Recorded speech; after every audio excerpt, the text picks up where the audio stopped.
Après les 2 duels arbitrés par Nagui dans N'oubliez pas les paroles, Anne-Sophie Lapix a pris les rênes du 20h de France 2, face à l'édition assurée par Gilles Boulot sur TF1 dans le même temps. La campagne de vaccination lancée par le Royaume-Uni, l'inquiétude des pisciculteurs à l'approche des fêtes de fin d'année mais aussi le phénomène des sapins bio ont constitué quelques-uns parmi les sujets du soir. La Grande-Bretagne prend les devants. Le reporter François Baudonnet, en direct depuis Bruxelles, a précisé qu'une procédure d'urgence a été déclenchée par la Grande-Bretagne pour permettre de commercialiser le vaccin en amont des Européens.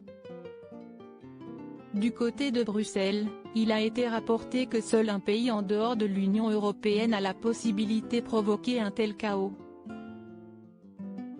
Une efficacité à 95% a été observée par les laboratoires. Les tests massifs ont fait l'objet de plusieurs reportages dans l'Hexagone. Saint-Étienne, Lille et Le Havre sont concernés par une opération prévue début janvier. Un généticien nordiste a apporté quelques précisions sur la réalisation de ces tests. Pour l'expert, l'objectif est de permettre à 75% de la population d'avoir accès aux tests afin d'éviter une troisième vague.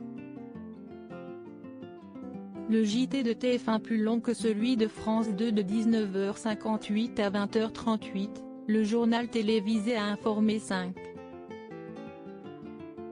74 millions de Français et 22% d'entre eux devant le petit écran.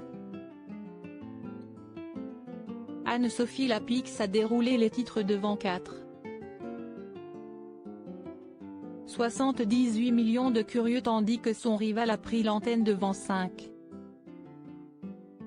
44 millions d'inconditionnels pour la rendre à 20h41, soit 3 minutes après la fin de l'édition concurrente.